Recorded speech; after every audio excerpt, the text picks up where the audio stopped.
All right, everybody, welcome back to the podcast. I am so excited today to have my good friend Angie on the podcast.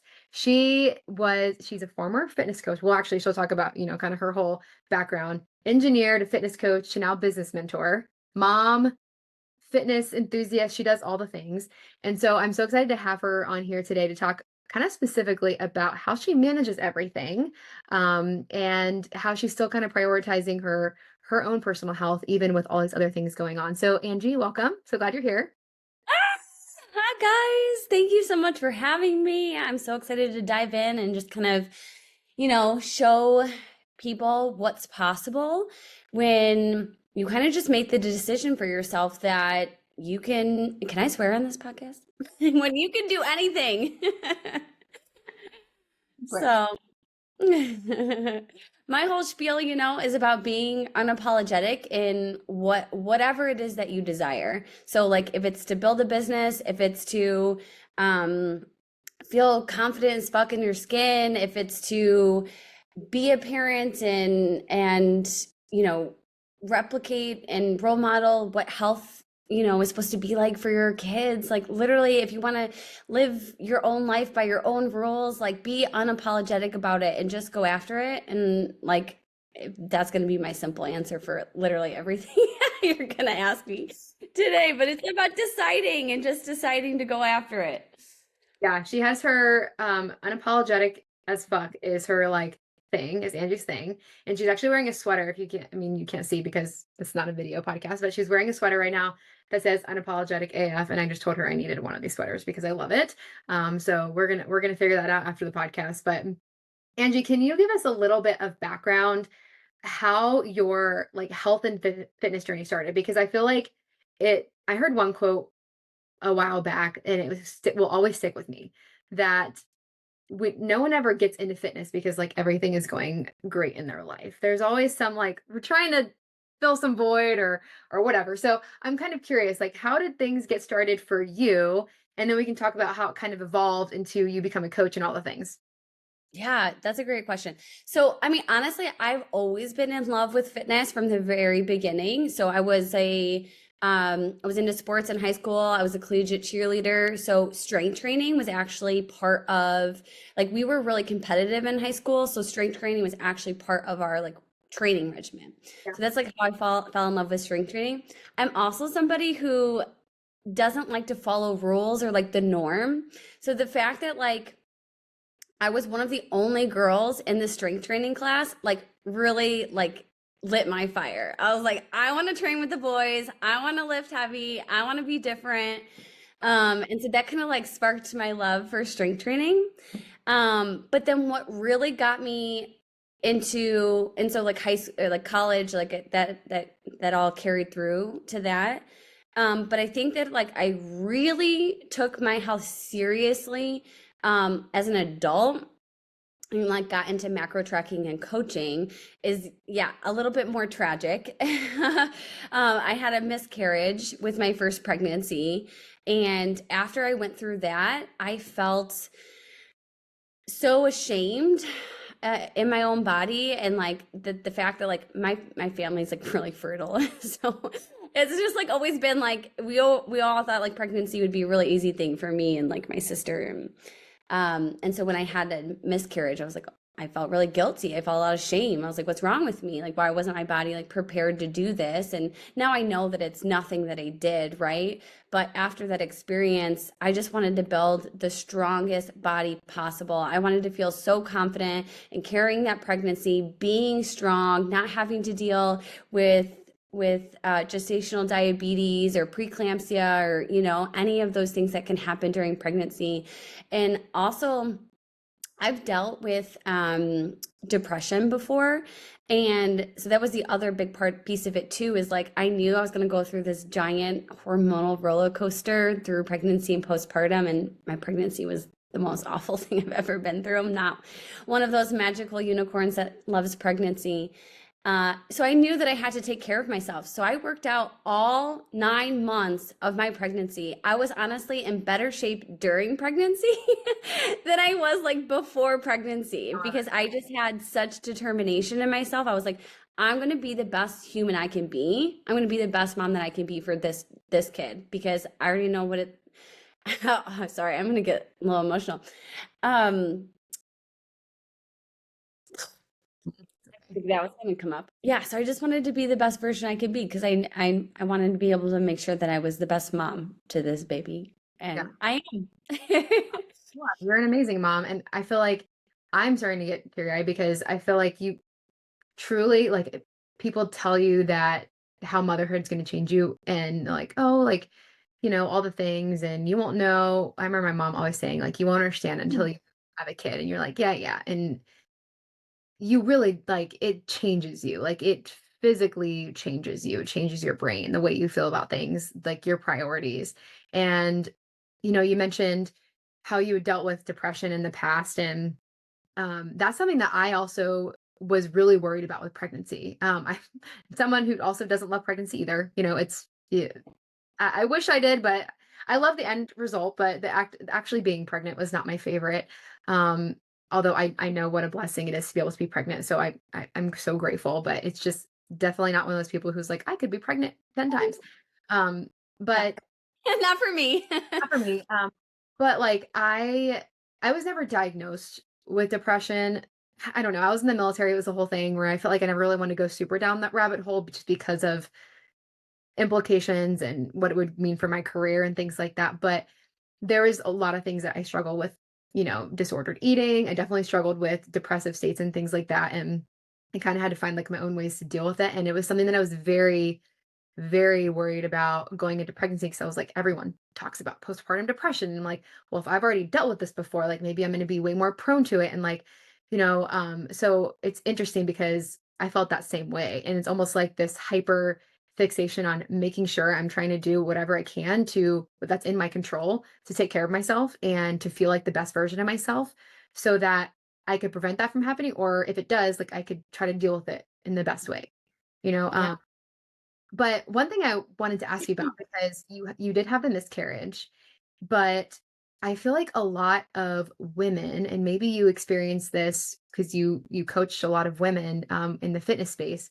A lot of women are sometimes scared to train during their pregnancies because of that very thing, like thinking that it's going to harm the baby and things like that. So can you talk a little bit about like where your mindset was at already having gone through a miscarriage, but then realizing like, you know what? No, like me being healthy and strength training is going to be like the best thing for me and this baby. Yeah, so there's a couple things that went on. So, uh so I was 11 weeks when I had the miscarriage. So I was past that like 8-week mark, right, that women like to wait to. Um and so when I got pregnant the second time, especially when you go through something traumatic like that, most women like they want to wait as long as possible, right? Like I don't want to tell anybody, I don't want to have to go through that again. I don't want to have to tell people.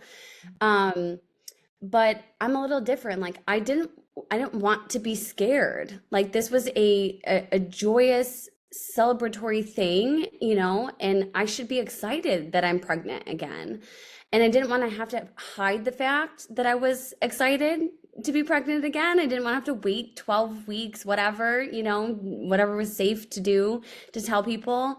I didn't want to um I didn't want to confine myself to my house and forget like who I am in pregnancy, right? Like I after I lost the baby, I'd thrown myself into health and fitness. I became a coach. I started my business.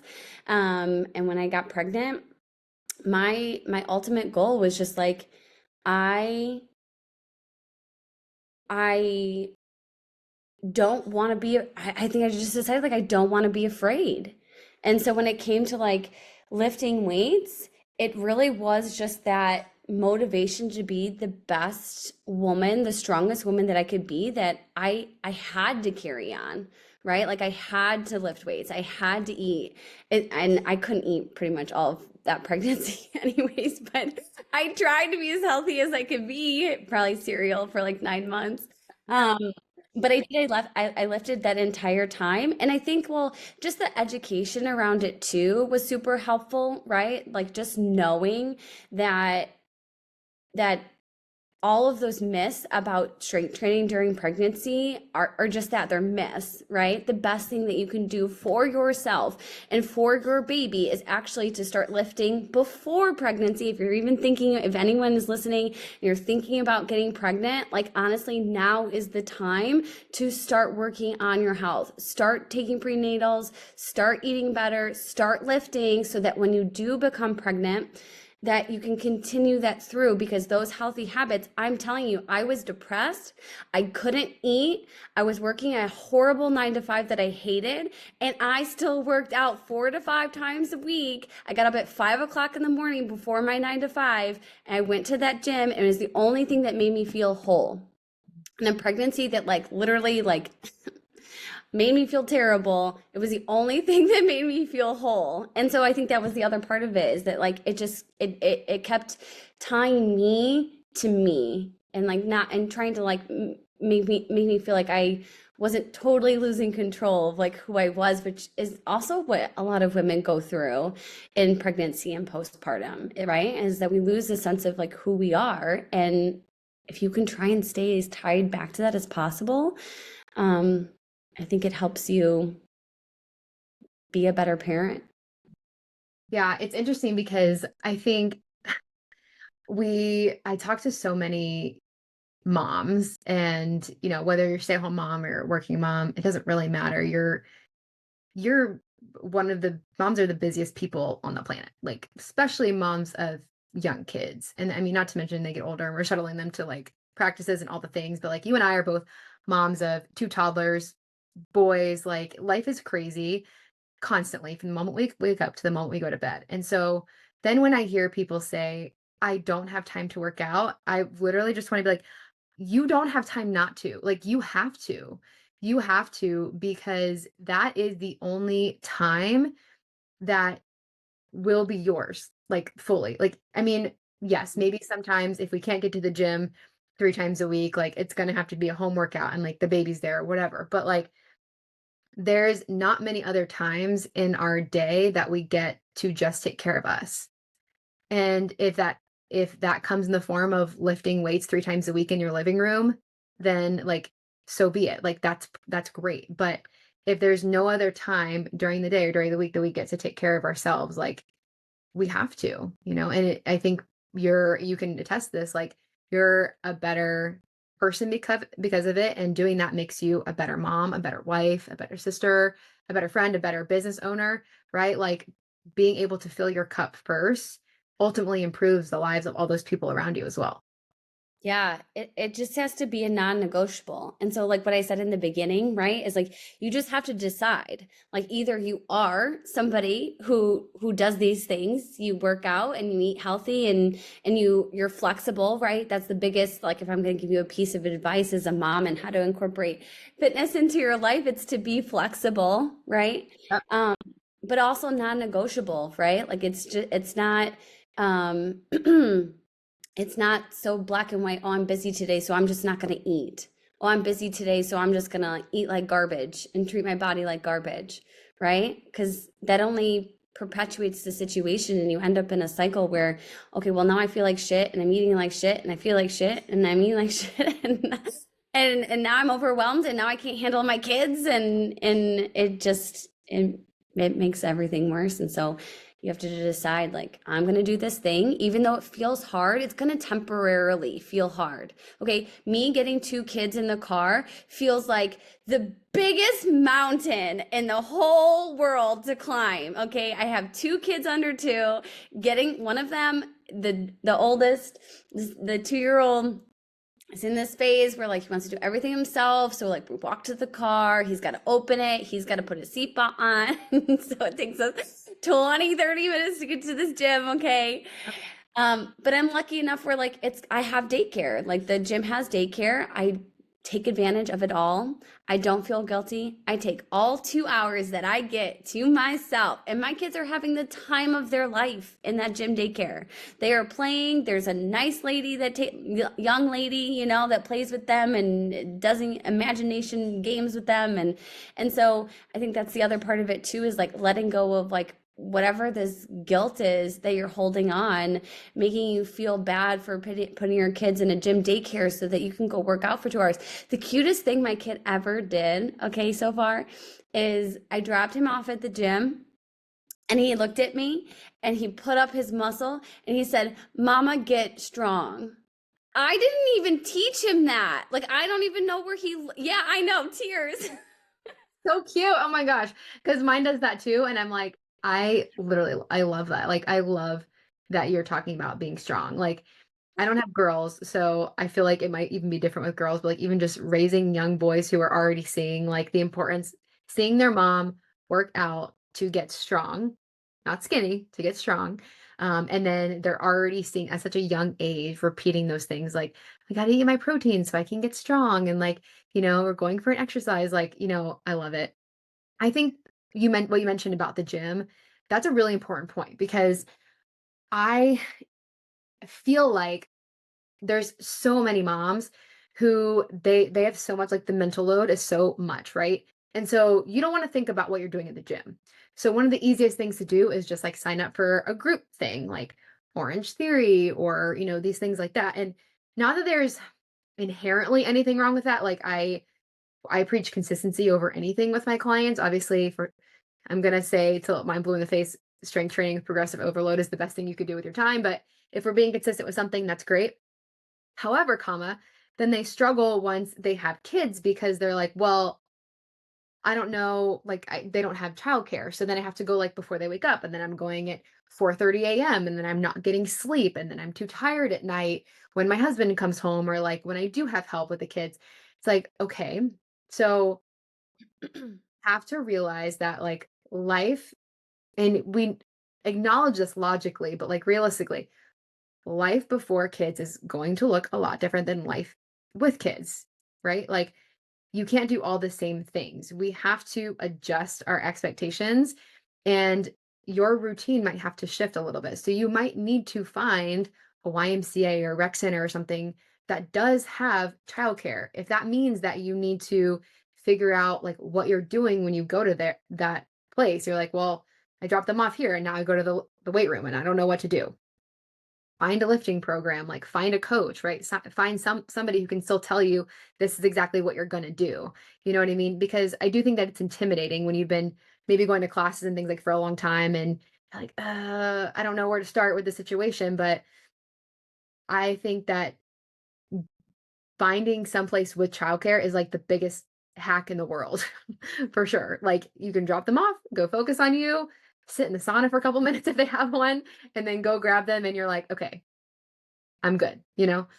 And now I can be the best mom ever. Like now we go play all the games. We can go to the park. We can make awesome food. Like yes, you can drop something on the floor and I'm not gonna freak out because like I'm good. Like I'm centered, right? Like and I set the intention for the day. Like today's gonna be a good day because I took care of myself. Even if getting them to the gym was like the hardest thing in the world, because yes, getting two kids in the car is difficult.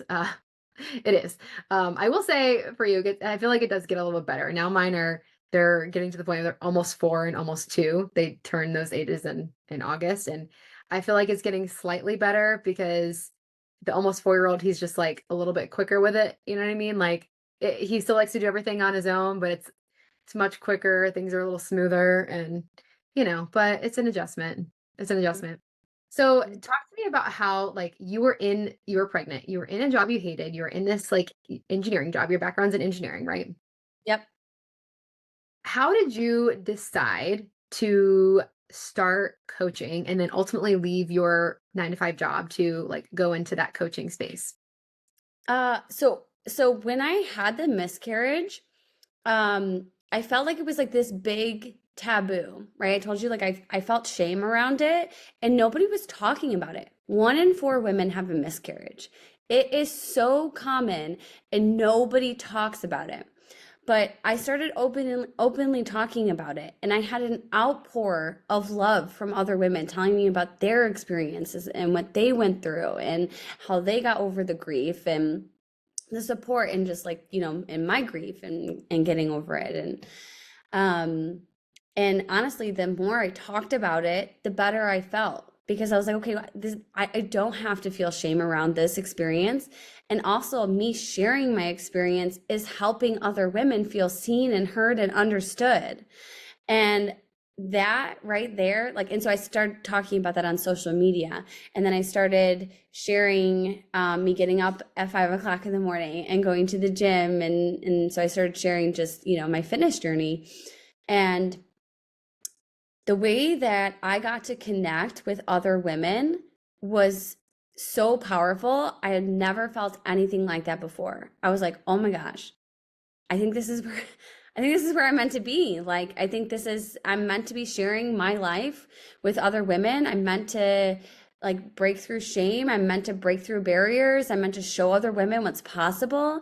And after coaching so many women, okay, and like just so many women in their health and fitness journeys, the biggest common denominator that I see is that like there's such a lack of belief in themselves. There's such a lack of confidence. There's such a lack of worthiness and deserving of more. And I think that more than anything, like killed me to hear that like there's all these women that just like don't even believe that they're worth going to the gym for an hour, of feeling better in their skin, getting answers, right? And so that just started to really fuel my passion to show up online. And I'm like, we don't have to be living these mediocre lives where you feel like crap all the time, or where you put yourself on the back burner because you have kids, or you stop going after your dreams because you have kids. Like, stop using your kids as excuses. Use them as fuel to be a better person. Okay. And so, and I'm somebody who's like, I'm a part-time stay-at-home mom. My kids are in part-time daycare because I like it, because that's what fits me. That's me. That's what's good for me. And we've talked about that before.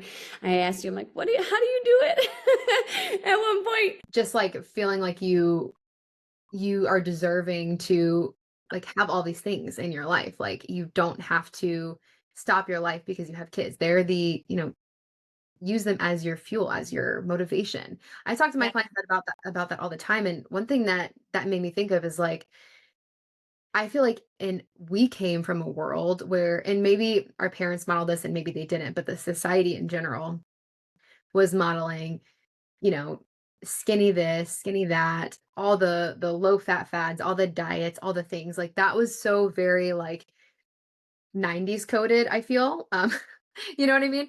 And even just Really? like when our like moms are being brought up and stuff, like just the view of women and their like bodies and things like that. And I do think things are shifting, but it's like our job as moms to be setting that new example for our children of what healthy looks like. And it's not this like orthorexic version of like, I can't eat anything at the grocery store because everything has something bad in it. When it's not this like, the other version, the other side of the scale either. Like we have to show them balance and health and happiness. And I think that to me is like a very big responsibility because and I came from a house where I do feel like my mom did a very good job.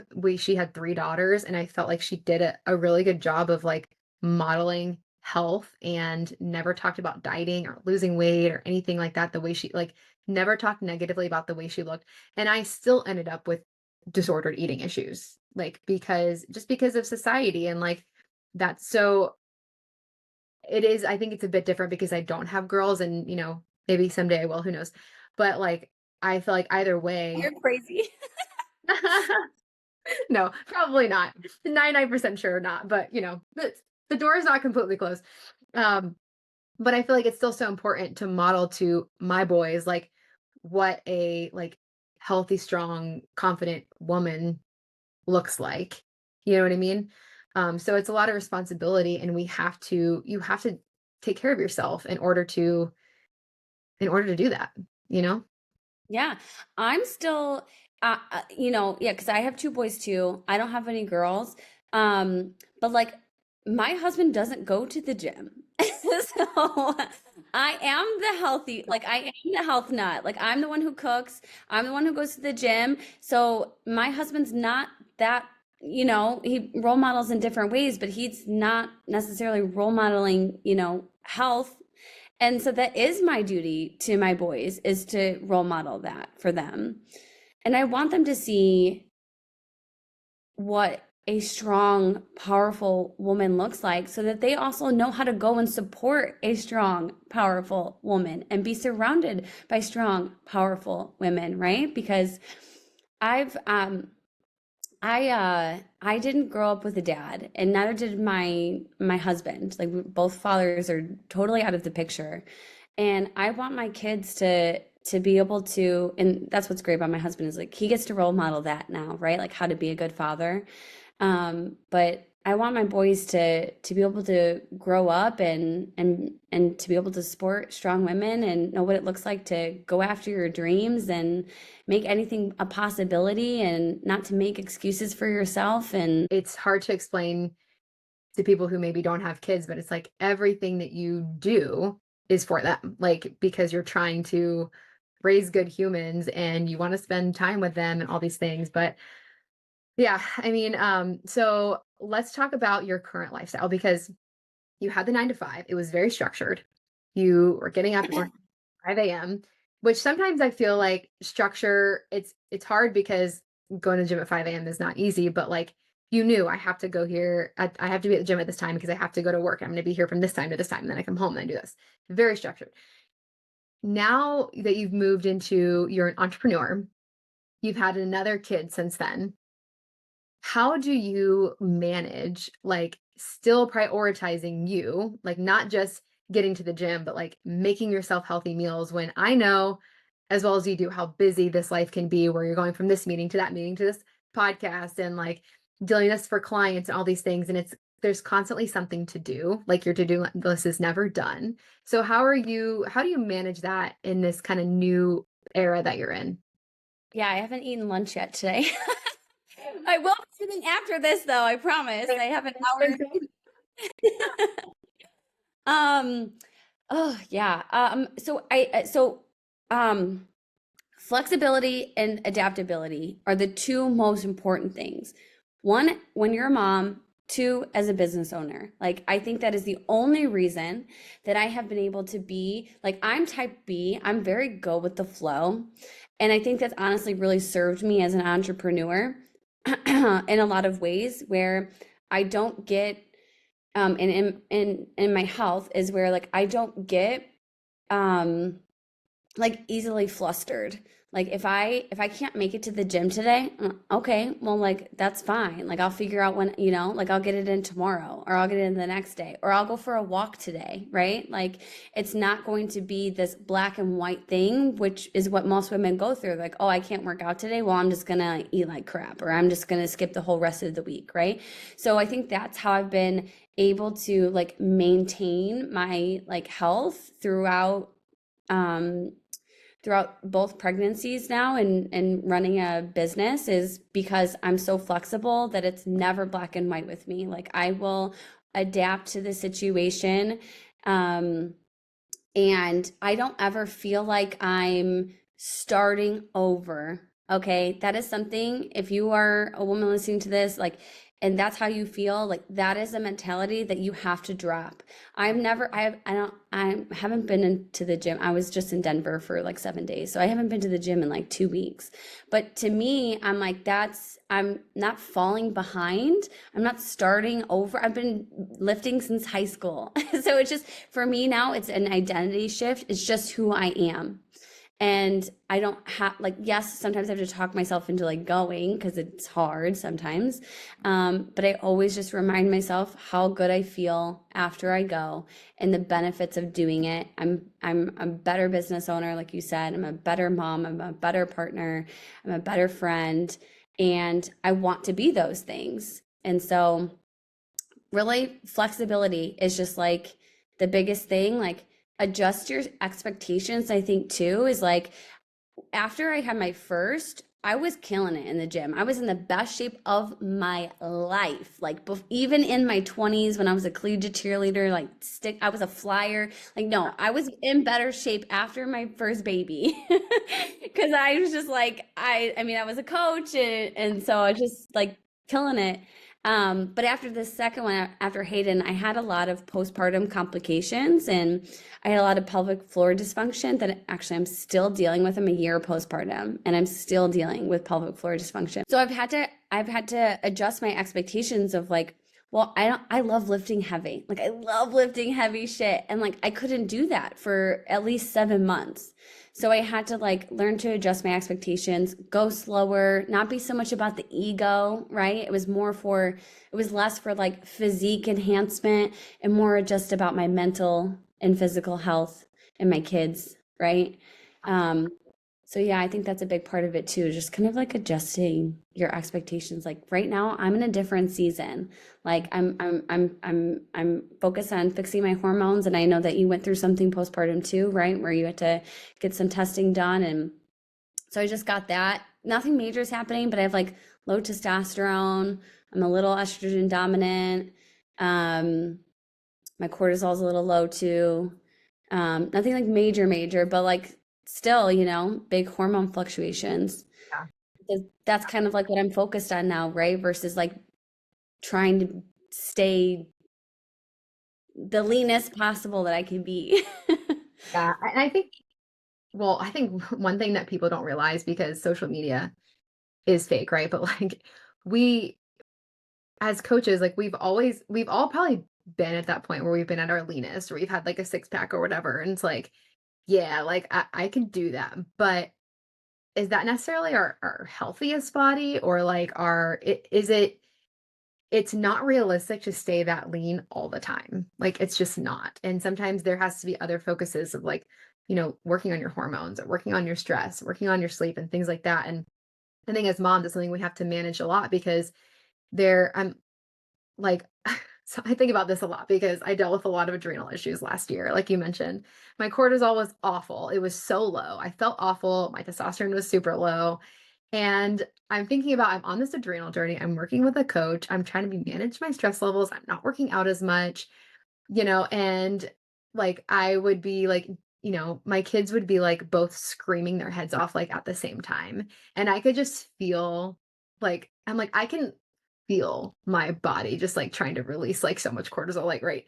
And I'm like, how do you still as a mom, like there's so many things that are out of your control, right? But like there's still gonna be stressful things that happen and we have to be able to like adapt and respond to that. But that's why again, it's so important to be taking care of your health and prioritizing yourself first because like life is stressful. Like it just is. Like there's not really any other way around it. Yes, we can change how we adapt and respond and things like that. But like there's things that we can't control. There's kids that get sick and having two boys. I'm like constantly worried that somebody's gonna be going to the emergency room, right? Like it's insane. And I'm like, this is I'm sorry, this is just stressful. But I think you mentioned earlier about like the flexibility and something that I heard a little bit ago that's also stuck with me is like you have to be consistent with your goals, but flexible in your approach. Like you cannot be thrown off track every time you take a week off of the gym or you go on vacation. Like when my clients are coming home from vacation and they're having trouble getting back to their routine, I'm like, well, how, like, I'm just struggling so much getting back to routine. I'm like, you just have to do it. Like, you just have to. Like, you can't, if every time we come back from vacation, it takes us 2 or 3 weeks to get back on track. Like, that's not good. Like, it's not that you fell off track. It's just that you took a vacation and now you're getting back to working out. Like, I think what you said about, you're not starting over, getting back on track, the way we speak to ourselves is so important. It's not like I fell off the wagon. I have to get back on the wagon. It's like you didn't fall off the wagon. Like you were just sick for a little bit and you took some time off and that's okay. Like, you know what I mean? Yep, exactly.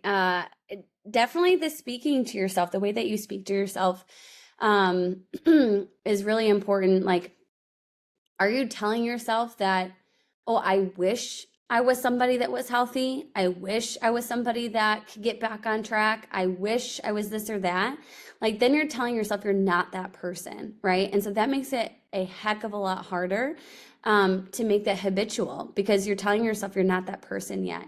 And I mean, there's research that backs this up. The way that you talk about yourself and the way that you visualize the things that you desire make a major impact on how you actually go and implement it, right? But if you tell yourself, I am a healthy person, I am somebody who loves the gym, I am somebody who takes care of my body through nutrition, then you're going to have a lot easier time actually carrying those things out because you don't have this mental friction in actually doing the action. Yeah, Right. 1,000%. Well, Angie, what is the biggest piece of advice you would have for moms who are just looking to like start they just really want to get consistent with their health and fitness routine and they're like, I really just want to really take this into my own hands and just like you said, like just feel like I'm the best version of myself. What's the biggest piece of advice you'd have for them? Yeah, so I actually I said this to my business clients this morning, but it was funny because I related it. They're all health coaches, so I was like, this relates to all of your clients.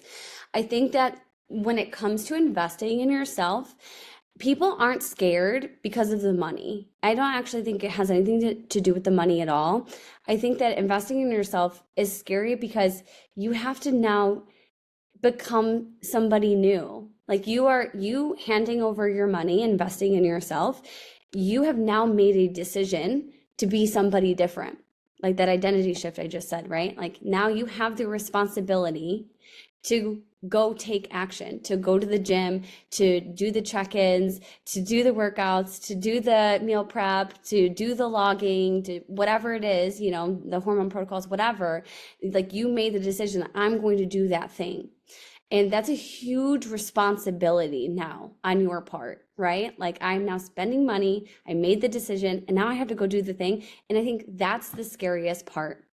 But when you do make that decision to become that next version of yourself, that healthier version of yourself, um, I think that everything starts to like what is the world like it build momentum, right? Like the snowball effect, right? That's just the first piece is like when you make that decision, I'm going to go work out and meal prep and stuff, like it starts that snowball effect and build momentum in your health and fitness, and it doesn't become so scary anymore because you're like and you're just taking it one step at a time, right? Like we don't need to overhaul your diet, we don't have to overhaul your lifestyle, but starting to take one step at a time is going to build that momentum where it's not so scary to make these changes in your life. So if I guess my piece of advice there is like just like Nike, like just do like just do it. Just do it because you're gonna get over that fear and you're gonna realize like change is not actually that scary. Change is so freaking good for the soul. It feels so good to change and evolve and grow as a human being. And then to have other people watch you and see like how you're growing and evolving and changing. I think maybe I think I would do an exercise there. If you're listening to this, like I would do an exercise like what do you 6 months from now, what do you want people to say about you? How do you want people to look at you? If you're at a family party, like what are they saying? Because they're like, oh my gosh, like Lindsay's so strong. Like look at her, she's looking so strong. She looks so healthy. She looks so happy. She looks so vibrant. Like I want that, right? Because then you become somebody who starts to inspire others.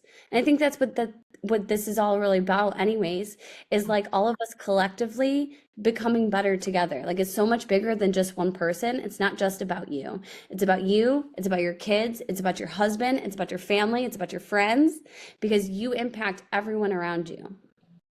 That's so important, Angie, because I think, especially as coaches, we work with our clients and we're so focused on them and getting them to their goals and helping them improve their life. But ultimately, you're having, you know, if the change is successful and clients continue on with those things for the rest of their life, like you're able to impact so many other lives than just that person's.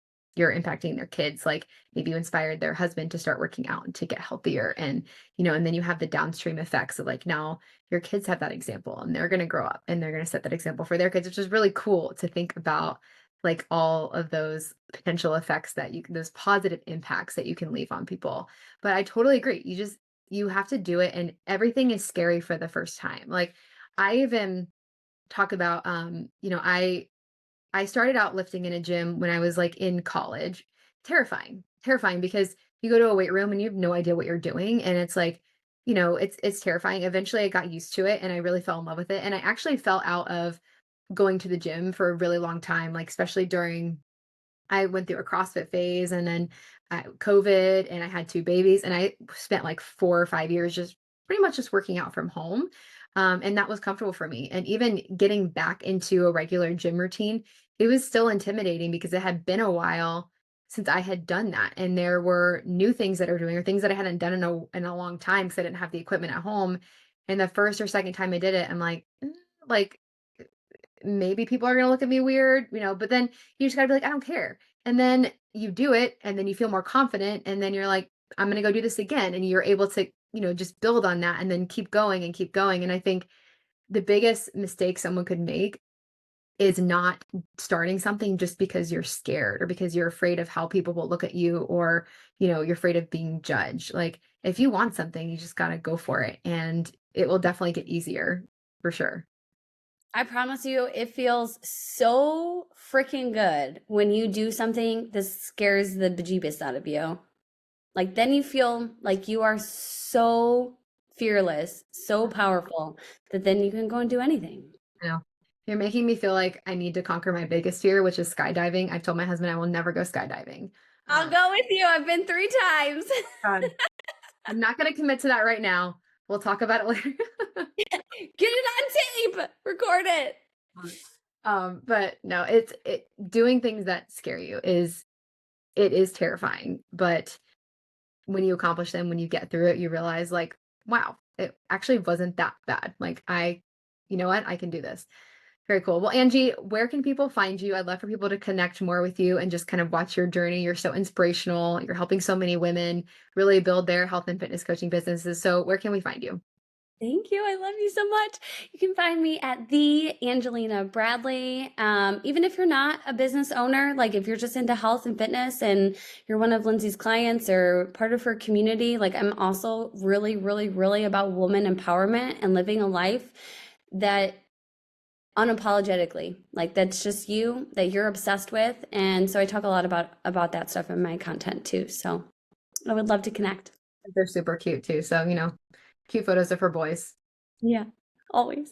All right, Angie. Well, thanks for chatting and we will chat soon. Thanks. All right. Bye.